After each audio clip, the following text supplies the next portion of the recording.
ओम हरि ओम। श्री राधा कृष्ण चरण कमलेभ्यो नमः। गोपी प्रेम। गोपी प्रेम में राग का भाव नहीं है, परंतु राग सब जगह से सिमटकर मुक्ति और मुक्ति के दुर्गम प्रलोभन पर्वतों को लांघकर केवल श्री कृष्ण में अर्पण हो गया है। परम रस सिद्ध संत श्री हनुमान प्रसाद पोद्दार जी कहते हैं कि गोपियों के मन प्राण सब कुछ श्री कृष्ण के हैं। यह लोक और परलोक में गोपियां श्री कृष्ण के सिवा अन्य किसी को भी नहीं जानती। उनका जीवन केवल श्री कृष्ण के सुख के लिए है। उनका जागना, सोना, खाना पीना, चलना फिरना, श्रृंगार सज्जा करना, कबरी बांधना, गीत गाना, बातचीत करना सब श्री कृष्ण को सुख पहुंचाने के लिए है। श्री कृष्ण को सुखी देखकर ही संपूर्ण कामनाओं से सर्वथा शून्य उन गोपियों को अपार सुख होता है। भगवान ने स्वयं कहा है, निजांगमपया गोप्यो ममेति समुपासत ताभ्या परम न मे पार्थ निगूढ़ प्रेम भाजन। हे अर्जुन, गोपियां अपने शरीर की रक्षा मेरी सेवा के लिए ही करती। गोपियों को छोड़कर मेरा निगूढ़ प्रेम पात्र कोई नहीं है।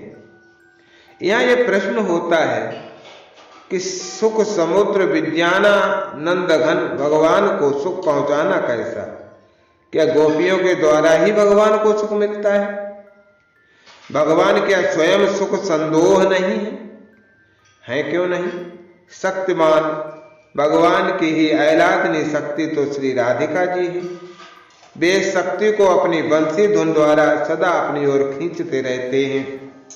भगवान की ये शक्ति स्वाभाविक ही अपनी सारी अनुगामिनी अंश शक्तियों सहित सदा सर्वदा भगवान की ओर खींचती रहती है और भगवान उस ऐलाद को पाकर पुनः उसे उन्हीं शक्तियों को प्रेमी भक्तों को बांट देते हैं।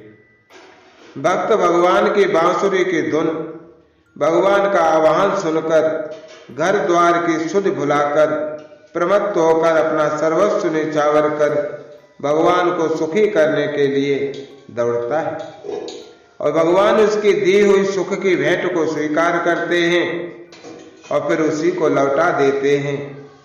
दर्पण में अपनी शोभा भरकर दर्पण को शोभा युक्त बनाने वाला पुरुष उस शोभा को स्वयं ही वापस पा जाता है और वह सुख लौटकर उसी को मिल जाता है। इसी प्रकार परम सुख सागर भगवान गोपियों के सुख की भेंट को स्वीकार कर उनकी इस कामना को कि श्री कृष्ण हमें देखकर हमारी सेवा स्वीकार कर हमारे साथ खेल कर सुखी हों, पूरी कर देते हैं। भगवान सुखी होते हैं और सुख अपरिमित रूप में बढ़ा करके उन्हीं को दे देते हैं। गोपियों की प्रेम की ये विशेषता है कि गोपियों को निज सुख की कामना रत्ती भर भी नहीं है। उनके मन में अपने सुख के लिए कल्पना ही नहीं होती। वे तो अपने द्वारा श्री कृष्ण को सुखी देखकर ही दिन रात सुख समुद्र में डूबी रहती हैं। गोपियों का प्रेम काम कालिमा शून्य है, वो निर्मल भास्कर है, सर्वथा दिव्य है, अलौकिक है। कामेर तात्पर्य निज संभोग केवल कृष्ण सुख तात्पर्य प्रेम तो प्रबल।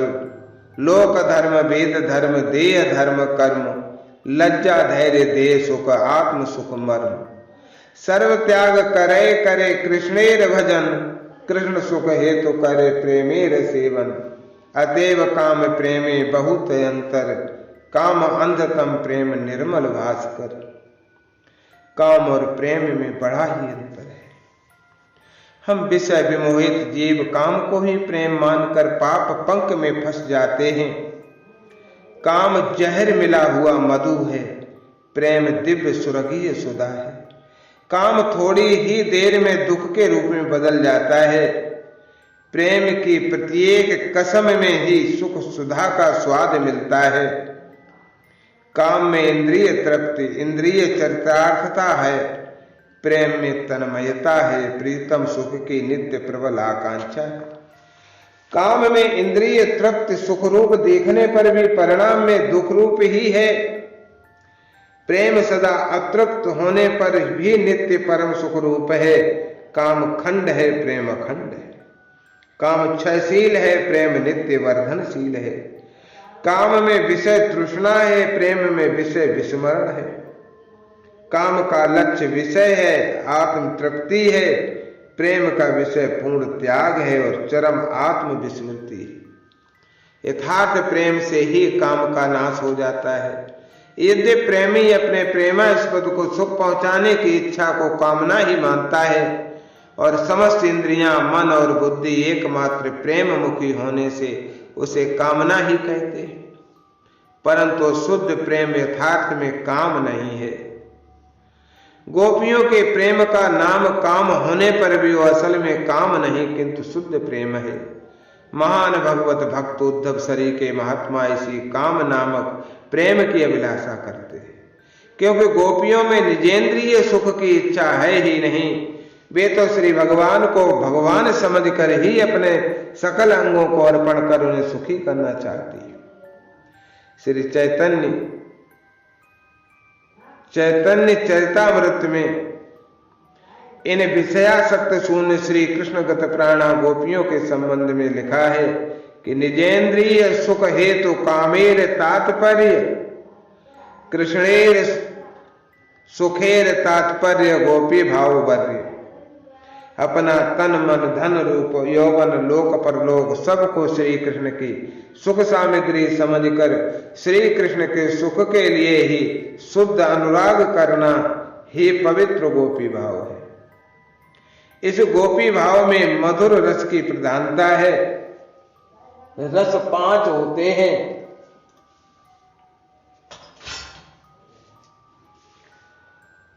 शांत, दास, सख्य, वात्सल्य और माधुर्य। लौकिक और ईश्वरीय दिव्य भेद से ये 5 रस 2 प्रकार के हैं।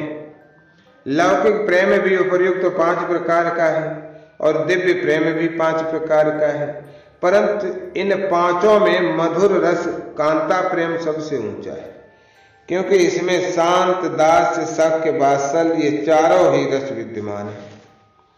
ये अधिक गुण संपन्न होने से अधिक स्वादिष्ट है, इसीलिए इसका नाम मधुर है। इसी प्रकार दिव्य प्रेम में भी कांता प्रेम मधुर रस की सर्व प्रधान है। शांत और दास्य रस में भगवान ऐश्वर्यशाली हैं, मैं दीन हूं, भगवान स्वामी हैं, मैं सेवक हूं, ऐसा भाव रहता है। इसमें कुछ अलगाव सा है, भय और संकोच भी है, परंतु सख्य, वात्सल्य और माधुर्य में क्रम से भगवान अधिकाधिक निज जन है, अपने प्यारे हैं, प्रियतम हैं। इनमें भगवान ऐश्वर्य को भुलाकर, विभूति को छिपाकर सखा, पुत्र या कांता रूप से भक्त के सामने सदा प्रकट रहते हैं। इन रसों में प्रार्थना कामना है ही नहीं। अपने निज जन से प्रार्थना कैसी, उसका सब कुछ अपना ही तो है। इनमें भी कांता भाव सर्व प्रधान है। कांता भाव में पिछले दोनों रसों का सख्य और वात्सल्य का पूर्ण समावेश है। यहाँ भगवान की सेवा खूब होती है, इतनी होती है कि सेवा करने वाला भक्त कभी थकता ही नहीं, क्योंकि यह मालिक की सेवा नहीं है, प्रियतम की सेवा है। प्रियतम के सुखी होने में ही अपार सुख है। जितना सुख पहुंचे उतना ही थोड़ा, क्योंकि प्रियतम को जितना अधिक सुख पहुंचता है उतने ही अपार सुख का अनुभव प्रियतमा को भी होता है। ये कांता भाव 2 प्रकार का है, एक है सुकिया, एक है परकिया।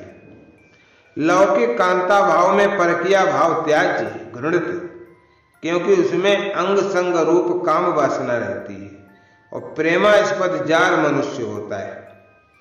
परंतु दिव्य कांता भाव में, परमेश्वर के प्रति होने वाले कांता भाव में परकिया भाव ग्राह्य और सुकिया से श्रेष्ठ है, क्योंकि इसमें कहीं अंग संग या इंद्रिय तृप्ति की आकांक्षा नहीं है। प्रेमास्पद पुरुष जार नहीं है, स्वयं विश्वात्मा भगवान है, पति पुत्रों के और अपने सबके आत्मा परमात्मा है। इसलिए गोपी प्रेम में परकिया भाव माना जाता है। यद्यपि स्वकीय पतिव्रता स्त्री अपना नाम, गोत्र, जीवन, धन, धर्म सभी पति के अर्पण कर प्रत्येक चेष्टा पति के लिए ही करती है, तथा परकीय भाव में 3 बातें विशेष हैं। प्रियतम का निरंतर चिंतन, उससे मिलने की अतृप्त उत्कंठा और प्रियतम में दोष दृष्टि का सर्वथा अभाव। स्वकीय में सदा एक ही घर में एक साथ निवास होने के कारण ये तीनों बातें नहीं होती। गोपियां भगवान को नित्य देखती थीं, परंतु परकीय भाव की प्रधानता से क्षण भर का वियोग भी उनके लिए असह्य हो जाता था। आंखों पर पलक बनाने के लिए भी विधाता को कोसती थीं, क्योंकि पलक न होते तो आंखें सदा खुली रहती। गोपियां कहती, अटत यद भवान नहन काननम त्रुटुर युगायते त्वमा पश्यताम कुटिल कुंतलम श्रीमुखम चते जड़ उदीक्षताम पश्चिम दृश्याम। जब आप दिन के समय वन में विचरते हैं, तब आपको न देख सकने के कारण हमारे लिए एक एक पल युग के समान बीतता है। फिर संध्या के समय जब वन से लौटते समय घुंघराली अलका बलियों से युक्त आपके श्रीमुख को देखती हूं, तब हमें आंखों की पलक बनाने वाले ब्रह्मा मूर्ख प्रतीत होने लगते हैं। क्यों? एक पलक भी आपको देखे बिना हमें कल नहीं पड़ती। जड़ उदीक्षिताम पश्चिम दृशाम कुटिल कुंतलम श्रीमुखम चते। भगवान का नित्य चिंतन करना, पल भर के अदर्शन में भी महान विरह वेदना का अनुभव करना, सर्वतो भाव से दोष दर्शन रहित होकर आत्म समर्पण कर चुकना गोपियों का स्वभाव था। इसी से वे उस प्रियतम सेवा के सामने किसी बात को कुछ भी नहीं समझती थीं। लोक वेद सबकी मर्यादा को छोड़कर वे कृष्णानुरागिणी बन गई थीं। भोग और मोक्ष दोनों ही उनके लिए सर्वथा तुच्छ और त्याज्य थे। भगवान ने स्वयं कहा है, तामन मनस का मत प्राण मदर्थे त्यक्त देहिका ए त्यक्त लोक धर्माश्च मदर्थे तान बिभ्रमः नापारमेष्ठ्यं न महेन्द्रदिषण्यं न सार्वभौमं न रसाधिपत्यम् न योग सिद्धिर पुनर्भवं वा मय्यर्पिता मे चित्तमद विनान्यत। हे उद्धव, गोपियों ने अपने मन और प्राण मुझ में अर्पण कर दिए हैं। मेरे लिए अपने सारे शारीरिक संबंधों को और लोक सुख के साधनों को त्याग कर वे मुझ में ही अनुरक्त हो रही हैं। मैं ही उनके सुख और जीवन का आधार हूं। इस प्रकार अपने आत्मा को मुझ में अर्पित करने वाला भक्त मुझको छोड़कर ब्रह्मा के पद, इंद्र के पद, चक्रवर्ती के पद, पाताल आदि के राज्य और योग के 8 ऐश्वर्य आदि की तो बात ही क्या है, पुनरावर्ती ही मोक्ष भी नहीं चाहता। ऐसे भक्तों के लिए भगवान क्या कहते हैं? कहते हैं कि उनकी चरण रज से अपने आप को पवित्र करने के लिए मैं सदा उनके पीछे पीछे घूमा करता। पद पल्लव मुदार कहकर भगवान ने के द्वारा श्री राधा जी के पद कमल की चाह कराई है। और इसी आधार पर रसिक रसखान जी ने क्या सुंदर गाया है कि ब्रह्म में ढूंढयो पुराणन गानन वेद ऋचा सुन चौगन चायन देखो सुन्यो कबऊ न कतय वो कैसे स्वरूप यो कैसे सुभायन टेरत हेरत हारे परयो रस खान बतायो न लोग लुगायन देखो दुरोय कुंज कुटीर में, बैठो पलोटत राधिका पायल। यदि भक्त कभी ये चाहता नहीं है कि भगवान प्रियतम मेरे पैर दावे, परंतु वहां तो सर्वथा एक ही होता है ना, कोई छोटा बड़ा होता नहीं है। महाभारत में सखा भक्त अर्जुन के साथ भगवान श्री कृष्ण के व्यवहार का वर्णन संजय ने कौरवों की राजसभा में किया है। अर्जुन से ही जब वैसा व्यवहार था तब गोपियों के समान भगवान भक्तों की तो बात ही निराली है। गोपियों का परकिया भाव दिव्य है। लौकिक विषय विमोहित मन वाले मनुष्य इसका यथार्थ भाव नहीं समझकर अपने वृत्ति दोष से दोषारोपण कर बैठते। असल में ब्रज गोपिकाओं का प्रेम अत्यंत उच्चतम अवस्था पर स्थित है। उसी में सभी रसों का विकास है, परंतु मधुर रस प्रधान है। ये मधुर रस उत्तरोत्तर बढ़ता हुआ प्रेम, स्नेह, मान, राग, अनुराग और भाव पर्यंत पहुंच जाता है। भाव की पराकाष्ठा ही महाभाव है, और ये महाभाव केवल प्रातः स्मरणीय वृद्देवियों में ही था। श्री भगवान ने प्रेमिक भक्तों की प्रेम कामना पूर्ण करने के लिए व्रज मंडल में सच्चिदानंद घनमयी दिव्य लीला को प्रकट किया था। गोपी प्रेम की ये पवित्र लीला भगवान ने रमण अभिलाषा से अथवा गोपियों की काम वासना तृप्ति के लिए नहीं की थी। न तो भगवान में रमणा अभिलाषा थी, न गोपियों में काम वासना थी। ये तो की गई थी जगत के जीवों के काम नाश के लिए। रासलीला प्रकरण को समाप्त करते हुए मुनिवर श्री सुखदेव जी कहते हैं, विक्रीडितं व्रज वधूभिरिदं च विष्णो श्रद्धान्वितोऽनुसृणु यादत वर्णयेद्य भक्तिं पराम भगवति प्रतिलभ्य कामम् हृद्रोगमा स्वपहिनोति चिरेण धीरा। जो धीर पुरुष ब्रज बालाओं के साथ भगवान विष्णु के अर्थात श्री कृष्ण के इस रास विहार की कथा को श्रद्धा पूर्वक सुनेगा या पढ़ेगा, वो शीघ्र ही भगवान की पराभक्ति को प्राप्त कर हृदय के रोग रूप काम विकार से छूट जाएगा।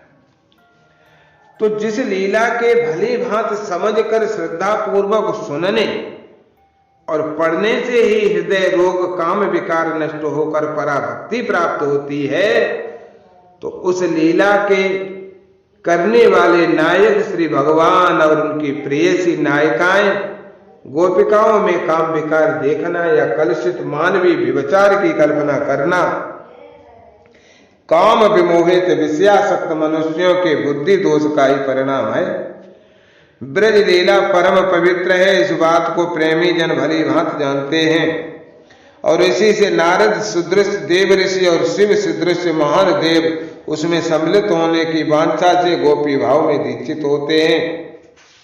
मृत्यु की बाट देखने वाला राजा परीक्षित को महाज्ञानी सुखदेव जी इसीलिए ब्रज लीला सुनाते हैं, जिससे सहज ही पराभक्ति को प्राप्त कर परीक्षित भगवान के असली तत्व को जान लें और भगवान को प्राप्त हो जाए।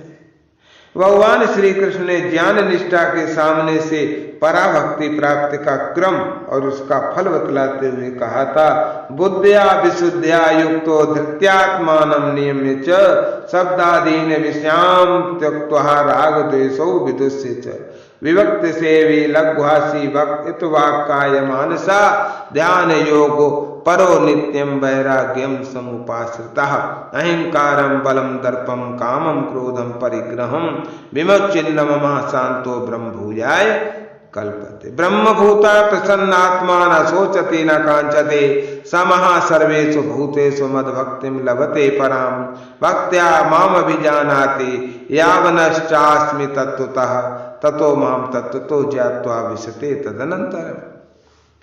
जब मनुष्य विशुद्ध बुद्धि से युक्त एकांत सेवे मिताहारे, मन वाणी शरीर को जीतता हुआ, सदा वैराग्य को धारण करने वाला, निरंतर ध्यान परायण, दृढ़ धारणा से अंतःकरण को वश में करके, शब्द स्पर्शादि विषयों को त्याग कर, राग द्वेष को नष्ट करके, अहंकार, बल, दर्प, काम, क्रोध और परिग्रह को छोड़कर ममता रहित शांत हो जाता है, तभी वो ब्रह्म प्राप्ति के योग्य होता है।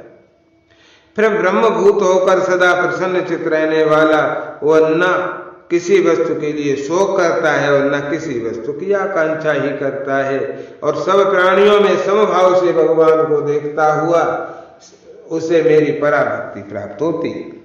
उस पराभक्ति के द्वारा मेरे तत्व को भली बात जानता है और मैं किस प्रकार प्रभाव वाला हूँ, इसी पराभक्ति से मुझको तत्व से जानकर भक्त तदनंतर ही मुझ में मिल जाता है।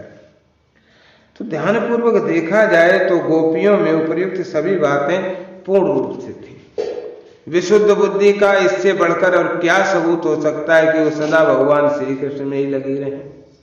श्री कृष्ण मिलन के लिए एकांत सेवन, शरीर से ही नहीं मन से भी एकांत रहना, खान पान भूल जाना, मन वाणी शरीर को विषयों से खींचकर एकमात्र प्रियतम श्री कृष्ण में लगाए रखना, घर परिवार आदि किसी भी भोग पदार्थ में राग न रखना, निरंतर प्रियतम श्री कृष्ण के ध्यान में संलग्न रहना, मन में श्री कृष्ण की दृढ़ धारणा से अंतःकरण को श्री कृष्णमय बनाए रखना, श्री कृष्ण विषयक पदार्थों के सिवा अन्य सभी शब्द स्पर्शादि विषयों को त्याग देना, जगत की दृष्टि से किसी भी पदार्थ में राग द्वेष न रखना, अहंकार, बल, दर्प, काम, क्रोध, परिग्रह सबका श्री कृष्ण में उत्सर्ग कर देना, घर द्वार ही नहीं स्वर्ग और मोक्ष में भी ममत्व न रखना, चित्त को सदा श्री कृष्ण के स्वरूप में समाहित रखकर जगत के विषयों से शांत रखना और श्री कृष्ण को ब्रह्म रूप से पहचान कर उनसे मिलने के लिए व्याकुल होना गोपियों के चरित्र में पद पद पर प्राप्त होता है।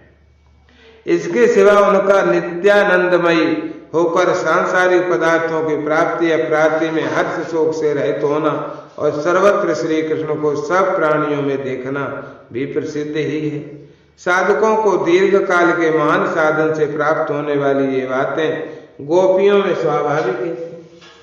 इसी से भगवान श्री कृष्ण ने उन्हें अपना रहस्य खोल कर बतला दिया और अपने स्वरूप का साक्षात दर्शन कराकर उनके साथ दिव्य क्रीड़ा करके उन्हें श्री कृष्ण रूप बना लिया। ज्ञानियों ने से विशेषता यह रही कि इसमें सारी बातें केवल विचार के आधार पर न रहकर प्रत्यक्ष इंद्रिय गम्य हो गई। साक्षात परम ब्रह्म महान सुंदर द्विज मुरली मनोहर रूपधारी बनकर स्वयं भक्तों के साथ नाचे, अपने रूप माधुरी से भक्तों के चित्त को चुराकर अपनी मुरली धुन से प्रेमी भक्तों को खींचकर अपने पास बुला लिया और उन्हें सब प्रकार से कृतार्थ किया। एक महात्मा ने दिव्य दृष्टि देखकर सखी भाव में प्रविष्ट होकर कहा था कि श्रृणु सखी कौतुक में कम नंद निकेतांगने मया दृष्टम गोधूल धूसरांगो नृत्य वेदांत सिद्धांता। हे सखी, एक कौतुक की बात सुन। मैंने आज बाबा नंद के आंगन में वेदांत के चरम सिद्धांत ब्रह्म को गोधूल दूसरितांग हुए नाचते देखा है। ज्ञानी बोध स्वरूप होए ब्रह्म में लीन और निरखत लीला मधुर प्रेमी प्रेम प्रवीण। ज्ञानी ढिंग गंभीर हर सच्चिद ब्रह्मानंद प्रेमी संग खेलत सदा चंचल प्रेमानंद। ज्ञानी ब्रह्मानंद सो रहत सदा भरपूर पै प्रेमी निरखत सुखद दुर्लभ हरि को नूर। प्रेमी भाग्य सराहे मुनि ज्ञानी विमल विवेक चहे सुदुर्लभ प्रेम पद तज निज पद की टेक। जय राधा राधा जय राधा जय श्री राधा। जय कृष्णा कृष्णा जय श्री कृष्णा जय कृष्णा कृष्णा जय कृष्णा जय श्री कृष्णा जय राधा राधा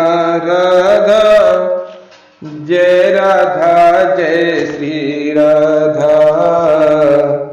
जय कृष्णा कृष्णा जय कृष्णा जय श्री